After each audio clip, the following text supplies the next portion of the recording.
இந்திய அரசமைப்பு உறுதிமொழி. முகப்புரை.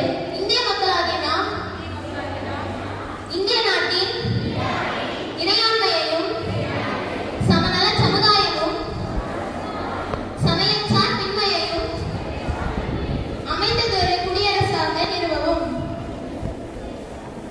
அதன் குடிமக்கள் அனைவரும் சமுதாய பொருளியல், அரசியல் நீதி, எண்ணம், அதன் வெளியீடு, கோட்பாடு, சமய நம்பிக்கை, வழிபாடு இவற்றின் தன்னுரிமை,